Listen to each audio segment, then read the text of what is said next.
Olá, tudo bem? Hoje a gente veio falar sobre mercado de trabalho e o nosso convidado de hoje seria o Bruno. Olá, pessoal. Tudo bem, Bruno? Tudo bem? Então, nós somos um grupo da Universidade da Unisul e estamos fazendo um trabalho na disciplina de gênero, raça e sexualidade. E para isso nós gostaríamos de saber como que anda o mercado de trabalho para esse público. E por favor, fale um pouquinho de você, nos apresente toda a sua experiência que você tem para compartilhar conosco. Meu nome é Bruno, assim como vocês serão psicólogos, né? Eu já sou psicólogo, eu sou formado já há um bom tempo, sou psicodramatista, trabalho com recursos humanos já há mais de 20 anos, mas eu brinco que eu vou parar nos 20.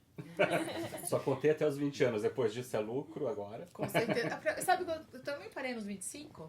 Ficou ali, né? É isso, trabalho com RH há mais de 20 anos. Sim. Atuando em todos os subsistemas de RH, né? Então, seleção, treinamento, desenvolvimento. Já passei por departamento pessoal, que eu não gosto. Mas, enfim, hoje eu tenho minha própria empresa e esse tema de diversidade, né? Gênero, raça e sexualidade, as diversidades como um todo, me chamam bastante atenção. Né? O meu TCC da graduação foi sobre homossexualidade na terceira idade. O meu TCC na Locus foi sobre transexualidade. E hoje eu curso algumas cadeiras da diversidade na UFSC. É uma bagagem, então. Eu acho que o nosso principal foco mesmo seria essa junção, né? Do mercado de trabalho e a sexualidade, toda a sigla, né? E falar sobre como isso se atravessa, porque a gente percebe muito que é muito diferente. A gente estava pensando em alguns aspectos, né, grandes grupos ali, como a permanência, né, dessas pessoas, mas também como que se dá esse recrutamento, essa inclusão, se há ou não há, que muitas vezes a gente entende que não, né? Uhum. E o teu trabalho como um todo ali, nessa tua experiência, nessa tua bagagem de recursos humanos. Então, eu acho que para startar assim, eu acho que faz muito sentido fazer pergunta de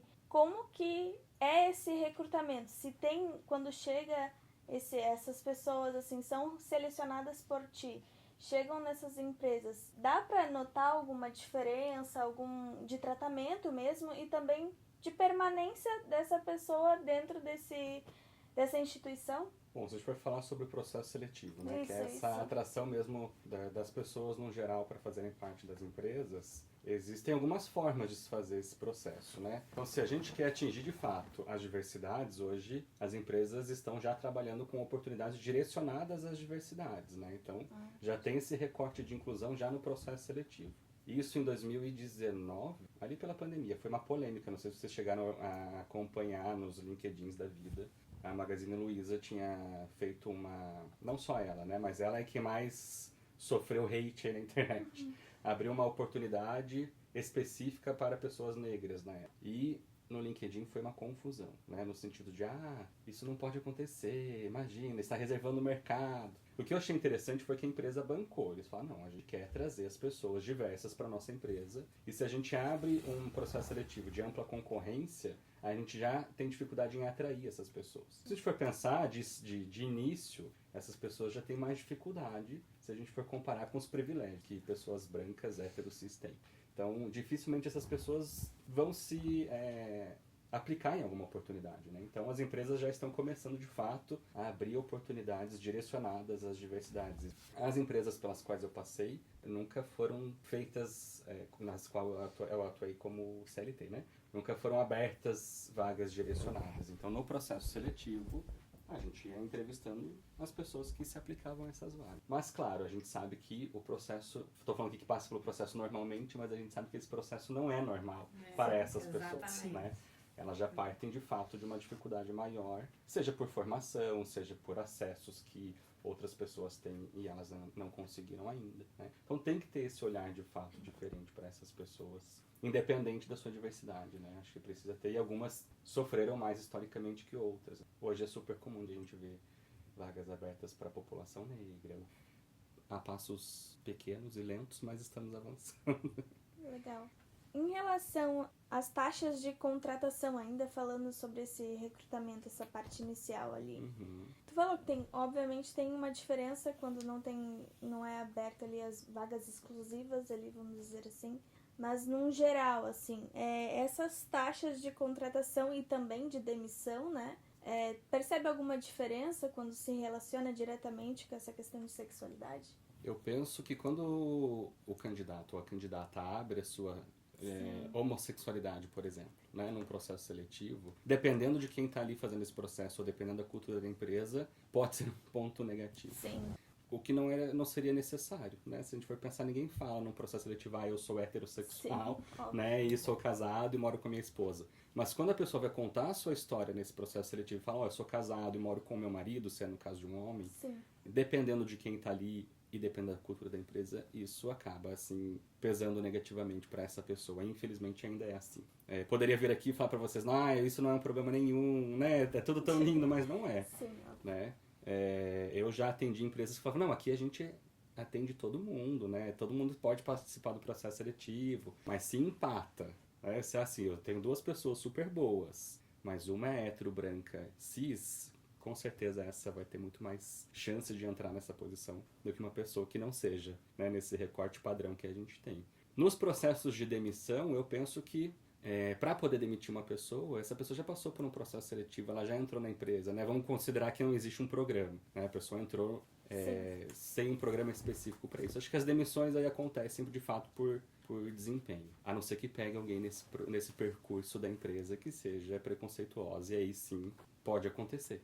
Bruno, e tu acha que existe um mercado de trabalho, uma empresa, um nicho, na verdade, de empresa mais atuante contratando diversidade? Quais são os que tu menos vê na tua experiência hoje? As empresas de tecnologia em geral são bastante aliadas, né, à contratação das diversidades em geral. A gente teve esse ganho aí, eu estava conversando com o Letícia antes, né, a pandemia veio e fez com que as tecnologias avançassem no mundo. E isso também fez com que os processos de inclusão, né, diversidade e inclusão nas empresas também acelerassem. Então as empresas de tecnologia são aliadas, né? Legal. Isso é bacana. Não todas, óbvio, mas a maioria. E empresas bastante grandes também, né? Então, se a gente for pensar em multinacionais, que tem processos de ESG já implementados, que dependem do ESG também para angariar fundos, né? Então, elas, inclusive, por regra, precisam cumprir algumas normas e diversidade e inclusão entra nisso também, né? Então, essas empresas multinacionais bastante grandes aí que têm processos bem definidos ou que precisam, né, de aporte financeiro e aí precisam cumprir algumas regras, elas também acabam sendo aliadas, primeiro por regra, mas elas precisam desenvolver todo um sistema de gestão que acaba, de fato, fazendo uma diversidade de inclusão justa. Sim. Falando sobre isso, sobre essa regra, eu acho bem interessante esse ponto, porque eu trabalhei numa empresa, a impressão que eu tenho é que as empresas elas abrem esse leque de inclusão para serem bem vistas. Né? A empresa X é aberta para pessoas trans, gays. Né? Às vezes, assim, a impressão que eu tenho é que abre esse leque para chamar atenção, para ser bem vista, só que na realidade às vezes não acontece isso. Por quê? Falar por experiência própria, né? Eu trabalhei numa empresa em que os gestores conversavam sobre isso, né? Sobre essa inclusão e a forma que deveria ser feito. E uma das gestores, tipo, meio que deu um modelo, entendeu? Né? Eu sou gay, sou assim, não sou o estereótipo, né? Não sou né? Aquela forma mais caricata. E uma das falas foi, se for igual o João, tá tudo bem. Talvez se eu fosse um pouco mais afeminado, ou se eu fosse, né, tivesse traços marcantes mais fortes, eu não seria bem visto. Como que isso pode impactar? Né? Nesse sentido, assim, das empresas abrirem para serem bem vistas, mas ao mesmo tempo, não, peraí.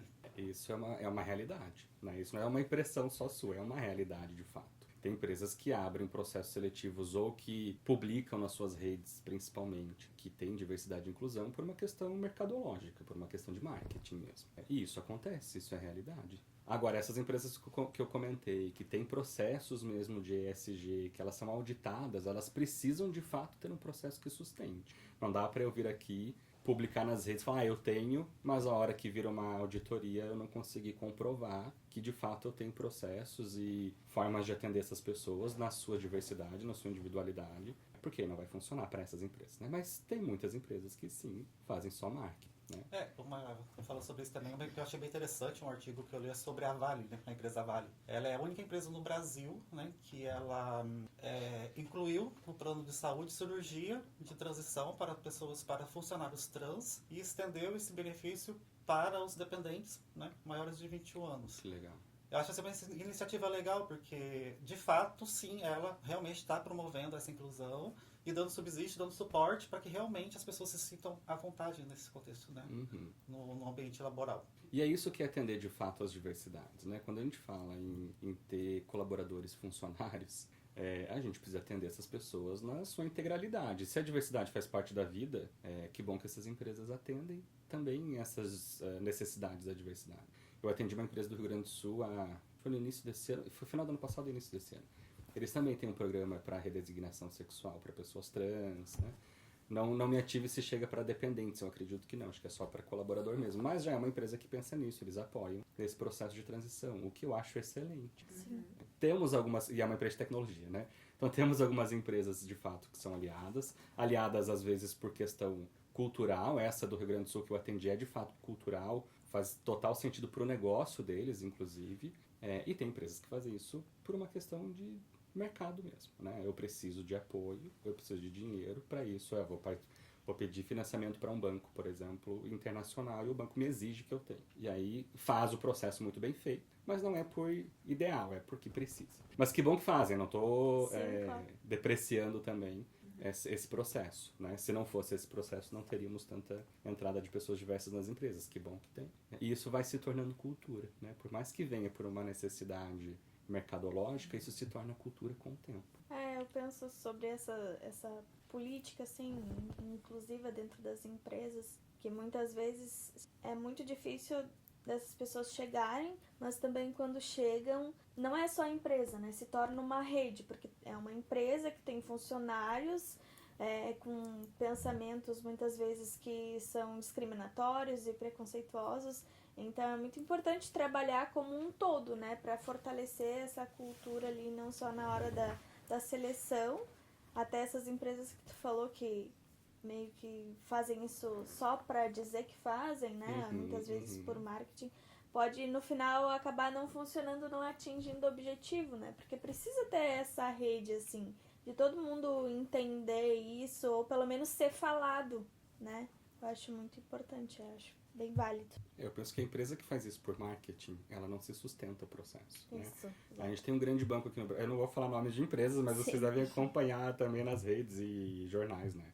Existe um grande banco aqui no Brasil que teve um grande problema nessa questão de diversidade há uns 3 anos. Eles divulgaram, enfim, que iam fazer um processo e tal de diversidade e inclusão, e de fato fizeram, contrataram bastante gente.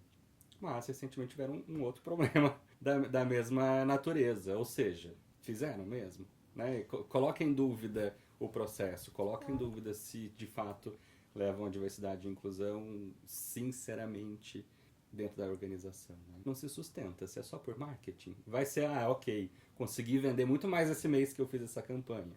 Mas ao longo do tempo se sustenta? Não se sustenta. Não vira cultura, né? Não tem a cultura. Não interioriza. E pegando um pouco do que você falou, né, que a empresa ela é feita por pessoas. Né? Eu costumo dizer que a empresa é um CNPJ feita por CPFs. Né? Sim, exato. Aqui na cultura da empresa não é assim. A cultura é feita por pessoas. Né? A empresa não é uma entidade, né? Não existe um ser extracorpóreo que fala aqui vai ser assim, né? São pessoas que fazem aquela cultura acontecer. Então, se a gente não entender isso e não cobrar das empresas, né, com que se a cultura não é uma cultura inclusiva, que ela se mude, não vai acontecer mesmo. Aí é fácil eu terceirizar, aqui na empresa não é assim. Mas então as pessoas que não aceitam. Sim, assim, exato. Né? A empresa que cria, a empresa não, as pessoas que criam, mas as pessoas também que conseguem fazer essa modificação junto com o apoio da empresa, né? Junto com o apoio dos diretores, né? Que também são pessoas. Sim, exato. Né? E aí é isso, eu gosto de nominar porque são pessoas. Claro, Quando a gente fala empresa, parece que é uma entidade, né? Sim. Não, é junto com os diretores, com os fundadores, né? Eu também estava pensando sobre isso, puxando esse gancho, me veio à cabeça cargos de liderança, assim.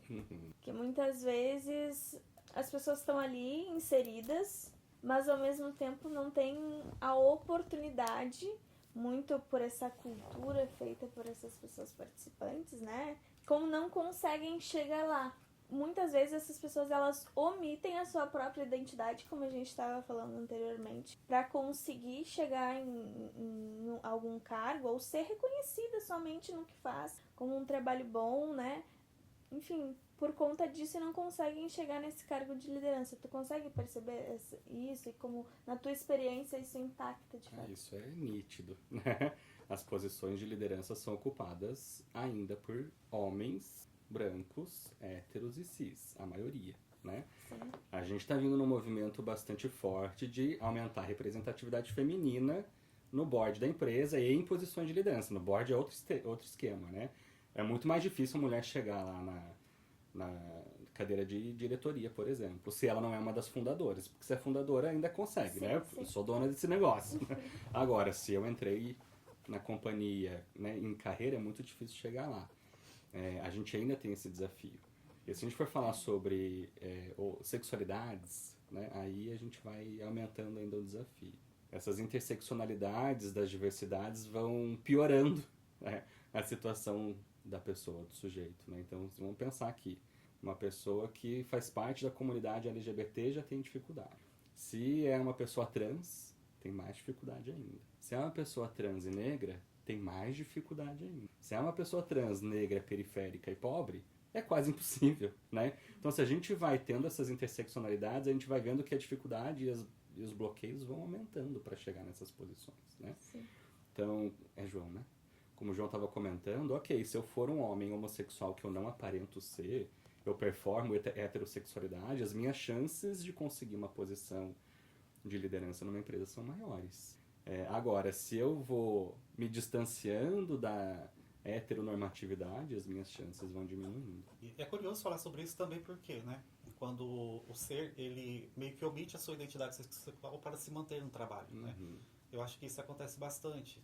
Tudo bem, a empresa ela tá aberta, né, para receber essas pessoas, mas como que o indivíduo, nas suas subjetividades, tem a total liberdade para ser o que ele é dentro da empresa. O que eu percebo isso que acontece muito é que as pessoas, elas deixam de ser elas mesmas para se conseguir, né, para se manterem no emprego, né?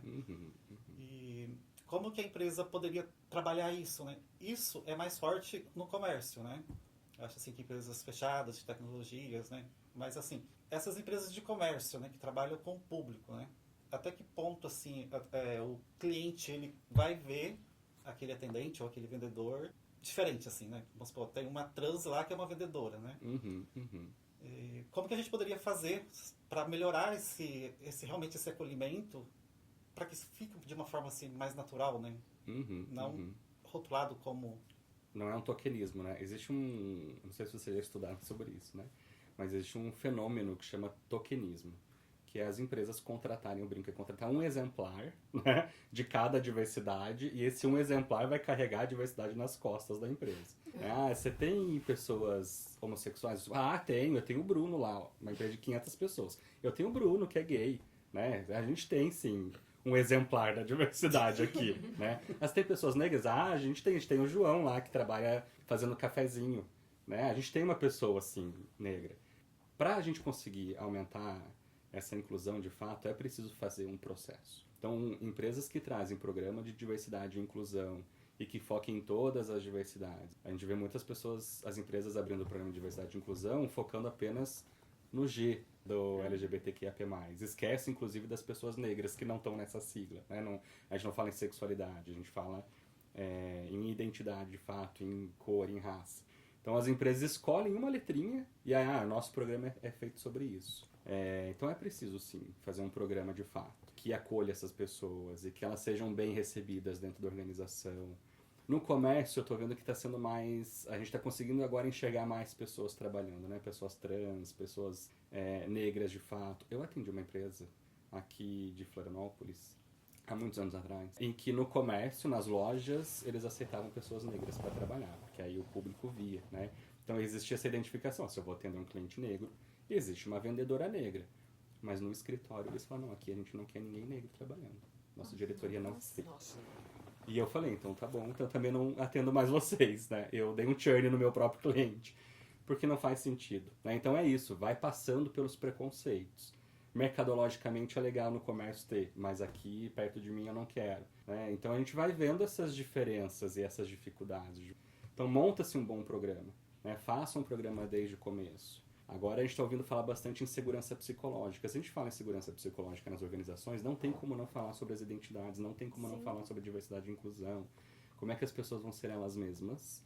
Né? Se eu tô, na empresa estou dizendo, eu lá no Setembro Amarelo eu contrato uma palestra para falar sobre, né, saúde mental, segurança psicológica naquele mês, naquele dia, mas nos outros eu não aceito as diferenças e as diversidades. Não é nem uma questão de aceitação, inclusive, né? É uma questão de respeito, porque ninguém é obrigado a aceitar ninguém, mas todo mundo é obrigado a respeitar todo mundo, né? A gente está falando do sexo, raça, sexualidade, mas temos ainda as questões de saúde mental, né? Os autistas, esquizofrênicos, que podem estar no mercado de trabalho. Exato. E se abrem, ou se tem o espectro um pouquinho mais evidente, é negado, né? Uhum. Também é uma forma de desincluir, né? É uma forma de não trazer diversidade e inclusão, né? Os diagnósticos de TDAH, por exemplo, estão aumentando muito. Exato. Né? Então tem até linhas aí de estudo que estão dizendo que TDAH talvez seja uma questão de evolução humana e não uma deficiência, né? No estágio passado a gente fez um artigo e a gente buscou um único que fez uma avaliação de desenvolvedores de software numa empresa que tem um TDAH e vira o nível de desenvolvimento e qualidade daquela programação. Viram que quem tem o TDAH, o nível de bug é menor quando medicalizado. Os que não têm TDAH e não utilizam, manteve-se quase a mesma qualidade e produtividade. Então, assim, só que só foi um artigo na época que a gente achou, e foi na Europa. Eu achei super legal, porque a gente defendeu isso, né? Então, assim, eu acho que é uma bandeira também que a gente pode também trazer a inclusão da saúde mental no nosso dia a dia, né? Porque quantos tem sem diagnóstico, né? Estão ali no mercado, né? Os diagnósticos estão aumentando, não quer dizer que essas pessoas não existiam antes, né? A gente só está diagnosticando mais, e que bom. Mas será que isso é um problema? Eu trabalhei numa empresa em que a pessoa falava que tinha TDAH, eles mandavam para mim, como RH. Ela tem TDAH, você precisa conversar com essa pessoa. Mas conversar o quê, gente? É só mais uma característica dela, como eu tenho outras e você tem outras, não tem o que conversar. Mas sim, os transtornos mentais, as deficiências também fazem parte da diversidade e inclusão, né? E aí, de novo, se a gente for falar em intersecção, né, das diversidades, a gente tem uma blogueira que vocês conhecem, que é a Leandrinha, né? Ela é uma pessoa trans, deficiente, cadeirante, e aí as dificuldades da vida dela provavelmente são muito maiores do que se ela fosse uma coisa só. Ela tem várias diversidades ali, então quando a gente vai falar dessas intersecções, de fato vai aumentando a dificuldade das pessoas. Mas em que momentos que tu percebe, por exemplo, essa diferenciação por exemplo, entre um homem gay cisgênero e uma mulher lésbica e trans? Em que momentos que a gente já pode ver uma diferenciação de tratamento dentro das empresas? Dentro das organizações? Isso. Eu penso que antes de tudo isso, né, antes de a gente trazer essas pessoas para as empresas, a gente precisa primeiro treinar quem já está nela, né? Sobre essas diversidades. Porque isso dá um nó na cabeça de qualquer pessoa que está distante do tema. Se a gente vai receber uma mulher trans, que é lésbica, já ficam pensando, mas por que então que ela é uma mulher trans se ela gosta de mulher, né? Exato. Dá um nó na cabeça das pessoas. Então, de fato, a gente precisa preparar as pessoas para receber as diversidades, né? Seja qual for. E preparar, inclusive, no sentido de sanções. Como é que a empresa vai se preparar caso aconteça algo que desagrade essa cultura? Se você for grosseiro, se você for preconceituoso ou preconceituosa com quem a gente está recebendo, o que a gente vai fazer? Qual é a medida que a gente vai tomar? Isso tudo precisa já estar definido antes de receber essas pessoas. Eu vejo muitas empresas fazendo isso por marketing. Vamos abrir aqui um processo para trazer um monte de gente trans aqui. E não prepara ninguém para isso. Nem as pessoas trans estão preparadas para trabalhar nas empresas com quem não as respeita, porque isso elas levam para a vida inteira e elas vão criando seus mecanismos de defesa também. Sim. E quem está trabalhando também não está preparado ainda para receber, né? Eu lembro que lá no início da minha carreira em RH veio a lei de cota para pessoas deficientes. E foi uma batalha dentro da empresa, a gente conseguir preparar as pessoas. E aí eu tive que falar várias vezes, gente, é lei, você não tem mais escolha. A gente vai ter que trazer, eu tive que usar a lei para poder trazer. Algumas pessoas a gente conseguiu desenvolver, isso foi, sei lá, 15 anos atrás, 20 anos atrás, já nem lembro, né? Algumas pessoas a gente conseguiu, de fato, preparar, explicar, né? Outras simplesmente receberam essas pessoas para trabalhar. E aí fazem o quê? Vamos lembrar que a gente vive numa sociedade que é preconceituosa. Não adianta a gente pensar que está todo mundo preparado para receber todo mundo. Não, tem que ter essa preparação. Então, antes de receber essas pessoas, prepara. Depois de receber essas pessoas, depois que está todo mundo preparado, ensina-se como tratar essas pessoas. Não tem problema você perguntar como é que você prefere ser tratado ou tratado. Como é que você quer que eu te chame? É o básico. Assim como eu te pergunto como é que é teu nome, pergunta como é que você quer que te chame. Já ainda mais sabendo que a pessoa faz parte de um recorte de diversidade, né? Então, isso tudo faz parte de um desenvolvimento mesmo. Então, ok, vou receber uma mulher trans, lésbica. Vou ensinar as pessoas a como conversar com essa pessoa no sentido mais básico. Como é que você prefere que eu te chame? Né? Como é que é o teu nome? Com quem que você se relaciona? Pronto, acabou. Tirar um pouco desse misticismo. De, ai meu Deus, não posso perguntar nada. Pergunta. Perguntando é se comunicando que a gente sabe como respeitar o... Isso eu também acho que dá até para estender um pouco pro espaço físico da própria empresa ou do local, né? Tipo, é uma pessoa trans, mas a empresa ela tem um banheiro específico. Como que vai ser esse manejo? Como que a gente vai realmente, de fato, colocar esse indivíduo dentro da rotina da empresa, da organização, né? Será que precisa de um banheiro específico? Pois é. A gente vai criar um terceiro banheiro?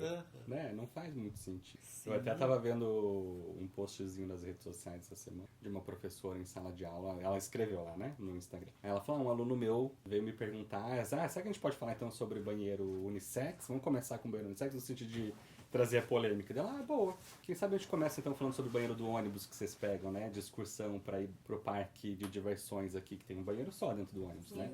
Ou quem sabe nos aviões que vocês pegam para ir pra Disney. Né? Vamos começar então a falar de esses banheiros unissex que todo mundo usa e ninguém questiona. O banheiro da própria casa, né? O banheiro da própria casa, não é? Que eu recebo outras pessoas na minha casa. Então, vamos falar de banheiro unissex por lugares que todo mundo usa. Não tem por que isso virar um tabu. Mas e a gente precisa trazer a seriedade da conversa para isso. Estava falando, né, toda essa questão da seleção, né, da questão cultural das organizações. Me vem uma questão agora, a questão do assédio moral, né, do sexual. Como existe alguém para poder buscar? Como é tratado? A quem eles podem recorrer? Consegues me trazer algo assim? Tens experiência? Claro. Eu vou trazer daqui a um pouco uma experiência própria sobre assédio moral, né? Não foi um assédio sexual. Mas hoje a gente tem algumas legislações, na minha época ainda não tinha, mas hoje a gente tem algumas legislações que prevêem esse respeito com as pessoas no ambiente de trabalho. Então, na minha época, por exemplo, quando eu sofri esse assédio moral por conta da minha sexualidade, não existia ainda a lei que equipara crimes de homofobia, né, de transfobia, ao crime de racismo, né? Hoje já existe essa lei. E hoje a gente tem uma lei também que prevê com que todas as empresas que têm uma estrutura de CIPA, elas são obrigadas a trazer um treinamento anti-assédio, olhando para as pessoas, para as mulheres principalmente que atuam nas empresas, né? Então essas empresas elas são obrigadas a trazer um treinamento anti-assédio, assédio moral, anti-assédio sexual. Então, existem legislações hoje que vão aparelhando o sistema para que a gente tenha cada vez mais ambientes seguros para trabalho. Isso é uma coisa boa. Na minha história, por exemplo, a gente falou de tokenismo aqui, né, de ter um exemplar de cada diversidade na organização. Eu trabalhei numa empresa em que a minha gestora ela sofreu uma denúncia, mas aí dentro dos processos da empresa. Então existia compliance, tinha um canal de denúncia, que é um canal anônimo, então a gente não sabe quem fez essa denúncia até hoje, que bom. Recebendo essa denúncia, ela me utilizou como um exemplar, né, da comunidade gay, dizendo, não, imagina, eu não sou homofóbico, tenho até um colaborador aqui que é gay e tal. E na época eu fiquei desconfortável, né, me senti tipo, opa, onde é que eu tô entrando? Nem sei o que aconteceu direito e eu tô sendo aqui usar, mas enfim, eu não percebia essa questão de homofobia dela, de fato, naquela época. Eu sentia algumas coisas diferentes, mas eu pensava, a gente passa por tanta coisa na vida que, né, quando são sutis, talvez a gente não perceba, até por uma questão de autopreservação, enfim. Passou por esse momento, passou por esse processo, nem sei o que rolou lá no fim das contas. Ela continuou na empresa, então eu imagino que, né, deu tudo certo pra ela. Mas comigo, depois disso tudo, eu fui conversar com ela sobre carreira e etc. Cadeiras de gestão, que eu queria ser desenvolvido para uma cadeira de gestão. E aí ela falou, Bruno, você tem um jeito que acho que não combina com gestão? E eu falei, tá, mas que jeito é esse? Né? O que você tá querendo dizer? É um jeito, não sei te explicar. Mas é um jeito que você tem que... às vezes você dá umas risadas. Acho que não rola. E foi exatamente assim. Inclusive, na hora eu fiquei super desconcertado. Eu fui um pouco mais incisivo. Inclusive, falei, olha, vamos voltar aqui a forma como você está me falando. Você ensina, inclusive, nos feedbacks, nos seus treinamentos de feedbacks, a gente não pode falar sobre o jeito das pessoas. É o que você está fazendo comigo, né? Ela ficou extremamente incomodada e começou a gritar, enfim. Eu falei, bom, deu por essa conversa por hoje. Depois disso eu entrei em depressão. Claro, não foi instantaneamente, né? Isso aconteceu, eu fui realmente entender que eu estava em depressão por conta disso 1 ano e pouco depois, né? Fiquei afastado da organização por um tempo, tomando medicamento, né? Então, quando a gente tem a nossa identidade atacada, e aqui a gente não está falando de característica, é uma identidade, é quem a gente é. Aqui são processos psicológicos mesmo. Vocês estão na academia, vocês estão estudando sobre isso. A gente tem a nossa identidade colocada em xeque no sentido de quem você é não é valioso, que é o processo de entendimento de autovalorização é longo depois, né? Então eu fiquei afastado, voltei para o trabalho, trabalhei mais 1 ano e meio com ela, até o momento em que ela me demitiu. Não sei se foi por conta disso, até acho que não, mas talvez sim. Ela me pediu um feedback, aí eu montei toda essa história que eu contei pra vocês, eu montei, claro, com muito mais detalhes, trazendo falas e etc. E aí ela entendeu que a partir daquele momento não existia mais confiança entre nós, né? E aí eu fui demitido por conta disso na época. Então, de fato, isso ataca quem a gente é, né? E de novo, né, eu conto essa história não demonizando essa pessoa, porque eu acredito que falta alguns processos. Isso que a gente está fazendo aqui, que é de conversar sobre o assunto, talvez ela nunca teve isso na vida, né? Então a gente precisa mesmo cada vez mais falar sobre diversidade e inclusão, falar sobre diversidade, e não só nas organizações, faz parte da nossa vida. Na organização é recorte da sociedade. Se a gente entende que na sociedade existe pessoas LGBTQIAP+, pessoas negras, né, pessoas com deficiência, a gente vai ter pessoas na organização com essas diversidades, com essas características, né? Então a gente precisa cada vez mais falar sobre isso e preparar mais as pessoas sobre isso. Então na minha época não tinha essa legislação, por exemplo, que hoje acredito que se algo acontecer, né, eu não tenho aqui evidências, dados de processos trabalhistas, né, mas acredito que se isso for levado como um fator de demissão, por exemplo, que eu acho que é muito pouco provável que aconteça, porque as organizações, a não ser que a liderança seja muito despreparada, mas a organização corre um risco muito grande de responder não só na justiça trabalhista como na justiça criminal sobre o assunto, né? Então acho que as organizações elas são preparadas para pelo menos nesse momento não dizer, estou te demitindo porque você é gay. Então acho muito pouco provável que esse tema em si seja levado para um tribunal na justiça do trabalho.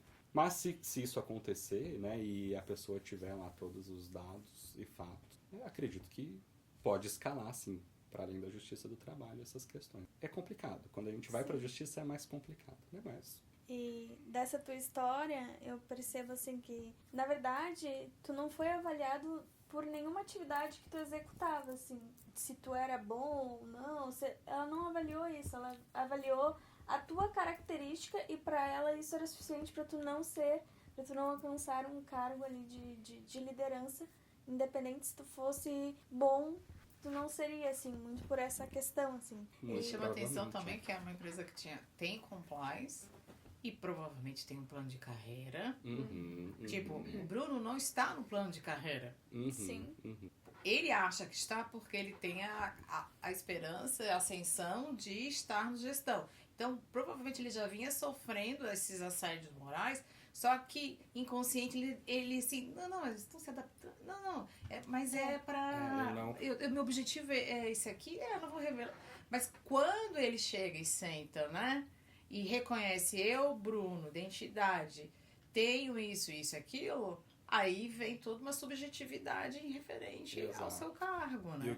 E o que não tem nada a ver com o profissional, né? Nada, e nem com o plano de carreira de uma empresa, né? Exatamente. Então, acredito eu que também tu fosse bem paciente com essa empresa, né?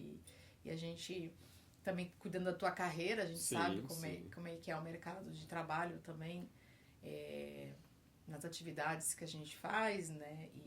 E é um desafio muito grande também, acredito eu. E falando dessa questão da saúde mental, o Bruno, assim, como recorrer e como ir atrás? Tu acredita ainda que tem muito a ser trabalhado? Tem muitas pessoas que estão no mercado de trabalho, têm condições no particular buscar, mas e num público? Como é que tu vê isso? Elas têm aonde buscar? Ou ainda assim se calam, se fecham, preferem ficar guardada? Eu penso que quando a gente fala de identidade, seja qual é a questão da identidade, né? Seja a identidade feminina, seja a identidade masculina, tudo que é colocado à prova, a ataque, é difícil de a pessoa entender primeiro, né? E existe a barreira da exposição. Isso eu atendo em consultório também, né? Então as pessoas chegam e às vezes elas falam, até eu chegar aqui eu já tentei tanta coisa, porque a exposição é difícil, né? Eu ter que falar das minhas dores, eu ter que falar sobre aquilo que me incomodou, é reviver aquilo que me doeu, né? Claro. Então, talvez eu não queira, talvez eu queira dar. Eu vou procurar um coach, infelizmente tem, né, esses coaches que desvirtuaram a ferramenta, né? Os gurus, eu vou procurar a minha vizinha. Nada contra, né? Acho que as boas conversas, seja com quem for, ajudam a gente também, né? Seja uma vizinha que te dá bom conselho, te escuta, né? Seja uma mãe, uma tia, enfim. Mas as pessoas tentam de tudo antes de buscar um apoio profissional. E a gente tem aí no sistema público, a gente tem os CAPs, né, que dão apoio. Então, tem as clínicas escola, que tem valor social, né, que a pessoa vai pagar, mas vai pagar ali 5, 10 reais por sessão. Os CAPs são gratuitos. Então, acredito que sim, a gente consegue uma rede de apoio para essas pessoas, né? Acho que as empresas, algumas já estão conseguindo trazer aí parcerias, né, como uma Go Good da vida, que é aqui de Floripa, um Gympass, que já tem questão de terapia. Então as empresas também estão conseguindo já se organizar, e eu acredito que elas têm uma grande responsabilidade nisso, porque eu acho injusto eu ter que ir lá tratar da minha depressão causada no trabalho por minha conta, né? Se a empresa fez isso comigo, nada mais justo do que ter o apoio dessa própria empresa. Então sim, acho que tem questões e maneiras de procurar ajuda. A questão é a pessoa entender que ela precisa, e isso leva um tempo, e cada um tem o seu tempo, né? Existe ainda no nosso conselho, né, a questão de que e nos RHs das empresas, né, principalmente, o RH não pode indicar terapia para as pessoas. Acho que pode sim, acho que deve sim, né? Não sabia. Existe um tabu, né? A empresa não pode falar que você precisa de ajuda psicológica. Não é explícito, assim, não é legal. Não é uma lei, né? Tá. O conselho é mais flexível agora, né? Mas já existiu muito essa questão de o psicólogo do trabalho, terapia da terapia, né? E acho que isso precisa acabar, porque se a gente está trabalhando com pessoas e está vendo que a pessoa precisa de apoio, no mínimo um toque a gente tem que dar, né? No mínimo um toquezinho. Né? Que é a nossa profissão, né? E como RH, lógico, a gente não vai fazer um processo terapêutico, que não mas pode. Aí sim delimita, mas aí você precisa indicar, né? No mínimo, falar, olha, talvez acho que você precise de um apoio que eu não posso te dar aqui, né? Se você quiser uma indicação, te indico. Se você precisar de ajuda para conseguir chegar nesse profissional, te ajudo.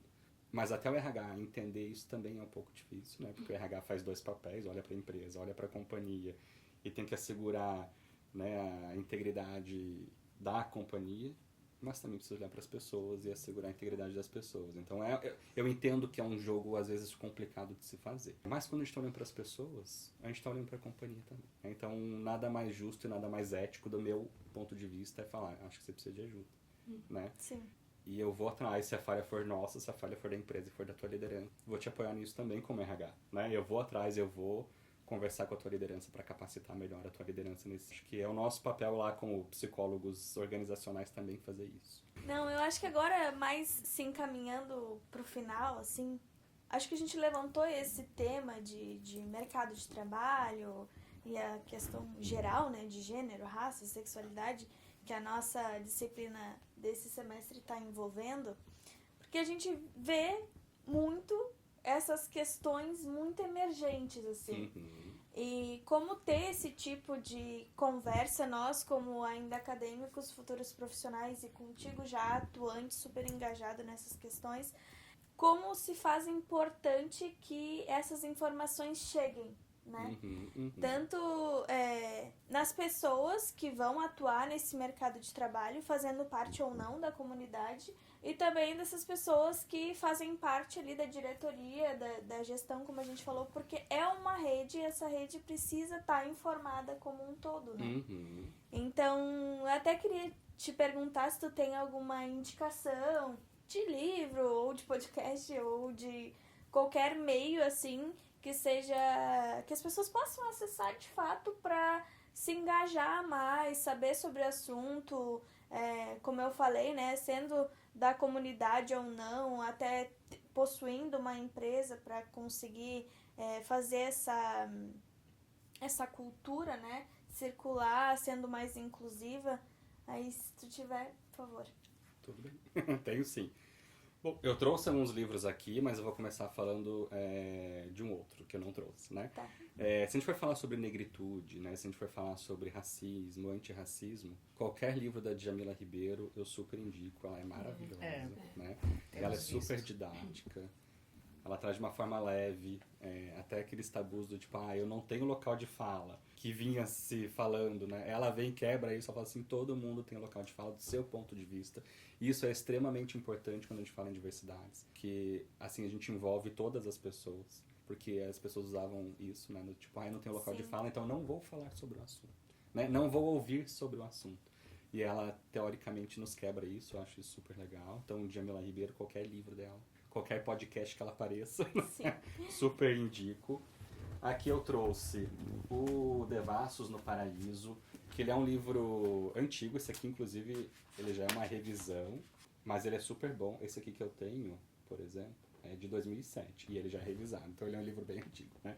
É do João Silvério Trevisan, que é um cara excelente que fala sobre homossexualidade. Esse livro aqui conta a história da homossexualidade no Brasil, então é um livro que eu indico como base já. Você quer entender sobre a homossexualidade?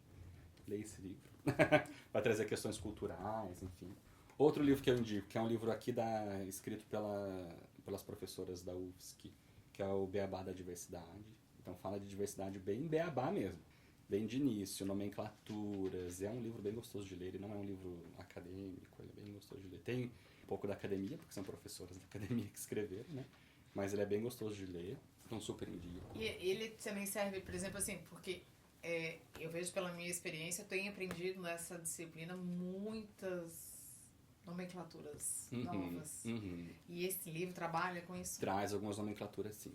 Claro, esse mundo da diversidade cada vez mais vai trazer novas nomenclaturas e a gente tem que ir aprendendo, né? Quando eu comecei a aprender sobre isso, eu não sei se vocês já ouviram falar sobre o livro do Ronaldo Pamplona, que chamou Os 11 Sexos. É um livro que foi feito em 1941 e ele já falava sobre 11 sexualidades diferentes lá em 1941. Olha só. Hoje já tem mais de 60, 50 sexualidades, né? Então na época já era falado sobre isso. É um livro super legal, então cada vez vem coisas novas pra gente aprender, né? E tem esse aqui que é o Gestão de Pessoas e Diversidade nas Organizações, que eu também super indico. Eu sou um coautor desse livro. E aqui traz casos mesmo de empresas, né? Então aqui a gente fala de empresas que têm os seus casos de programas de diversidade e inclusão e vai trazendo o que eles fazem, né? Pra diversidade e inclusão nas organizações. Né? Muito obrigada. Obrigada, acho que a gente só tem a agradecer por tudo que tu conversou aqui com a gente, todo o teu conhecimento, tua bagagem são muito valiosos e a gente quer mais se aprofundar, passar pra frente, e a gente tá sempre aprendendo. Então, acho que faz muito sentido toda essa conversa que a gente teve aqui. Te agradecer de novo. Eu Obrigada. que agradeço pelo convite, foi uma honra. Obrigada, é isso.